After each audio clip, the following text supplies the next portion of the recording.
সারাদিন দুই বউ পুট পুট পুট পুট ফোনে এত কি কথা কয়, বুঝলাম না তো। হ্যালো, আসসালামু আলাইকুম ভাবি, ভালো আছেন? হ্যাঁ, ভালো আছি। তুমি কেমন আছো? তুমি তো কোনো সময় একটু ফোন টোন দেওই না, কেমন আছো? আপনার দেওরটা যা রোমান্টিক, কি বলবো, প্রচুর রোমান্টিক। আমার জন্য ঈদে কি গিফট করছে জানেন আপনি? শুনলে অবাক হয়ে যাবেন ভাবি।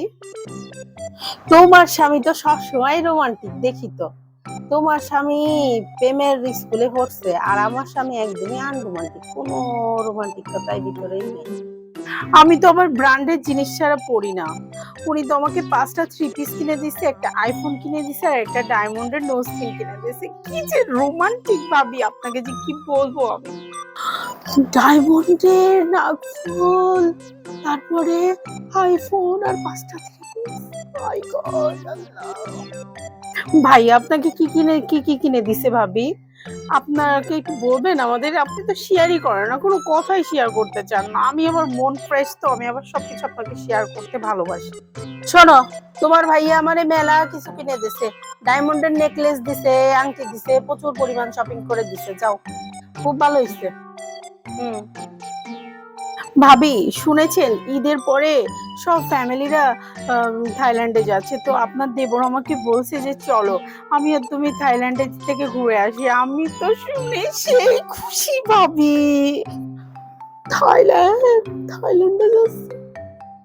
এই তোমরা থাইল্যান্ডে যাচ্ছ?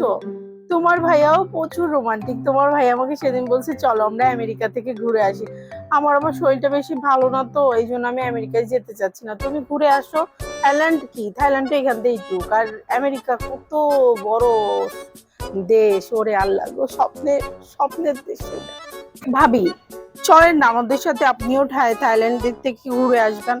ওইখানে যা ভালো লাগে না ভাবি, আপনার দেবর আমাকে নিয়ে যাওয়ার জন্য খুবই করছে। আমি আবার আপনাকে সবকিছু শেয়ার করি, তো তাই বললাম। আমার আবার মনটা অনেক বড় ভাবি। তোমার ভাইয়া আমারে স্বপ্নের দেশে ঘুরাই নিয়ে আসতে চাইছে, ঠিক আছে। তারপর আমার এখন সময় নাই, তো যাবো কি করে, স্কুল, বাচ্চাদের স্কুল থাকবে। তুমি যে ঘুরে আসো থাইল্যান্ডে, যাও। বাবুদের কেনাকাটা করার জন্য আমি আপনাকে বিকাশে টাকা পাঠিয়েছি, পেয়েছেন ভাবি? আল্লাহ, টাকা পাঠানোর কি দরকার ছিল? তা পাঠাইছো, ভালো হয়েছে। আমিও দিতে চাইছিলাম, বাট এবার আমার হাতটা একদমই টানাটানি, আমি এই জন্য দিতে পারি না। তুমি দিছো, খুব খুশি হয়েছি, খুব খুশি হয়েছি। আচ্ছা ভাবি, তাহলে রাখি, আবার পরে কথা হবে, দোয়া করবেন। ঠিক আছে, রেখে দাও, পরে আবার কথা হবে। আল্লাহ হাফেজ। জান, সোনা পাখি, ময়না পাখি, তুমি কেমন কথা শুনতে পাচ্ছিস? তুমি যেভাবে মিষ্টি করে মানে ডাকলে, আমি তো ভাবলাম কাঁদতেছো কেন? কি সমস্যা হচ্ছে? আমার বলো, তোমার কি সমস্যা হচ্ছে সেটা বলো। কি সমস্যা হচ্ছে? তোমার ছোট ভাই তার বউরে একটা নাকফুল কিনে দিছে ডায়মন্ডের, তারপরে 5টা থ্রি পিস কিনে দিছে। আবার কি দিছে জানো? আবার হচ্ছে আইফোনও দিছে। তুমি তোমার কিছু দিলা না, আমার মান সম্মান থাকলো না। কে কি করলো আর কে কি না করলো, কার বউরে কি দিল কি না দিল, তুমি এই সব নিয়ে আমার সাথে কেন পেঁচাও? আমি বুঝলাম না। তুমি তো, তোমার কি দিব আমি? আমি তোমার যা দিয়ে আর জীবনে সবই দিয়ে দিছি, আমার পক্ষে আর সম্ভব না তোমাকে দেওয়া। সঙ্গে আবার থাইল্যান্ডে নিয়ে যাচ্ছে ঘুরতে। আমি তো চাটামবাজি করে বলে দিলাম আমি আমেরিকায় যাচ্ছি। আমি তো আমেরিকায় জীবনেও যাই না। আমার কপালে কি কোনো সুখ শান্তি হবে না? ভাই রে ভাই, তোমার আমি যা দিছি সব ভালোই দিছি। আমি কেবল জুম্মার নামাজ পড়ে এসে একটু বসলাম ফ্যানের তলে। তোমার অশান্তিতে আমি এখানে বসতেই পারতেছি না, আমি বসতেই পারতেছি না। যাও তো ওই পাশে যে কাজ কাম করো। কি দিছো? কি দিছো জীবনে?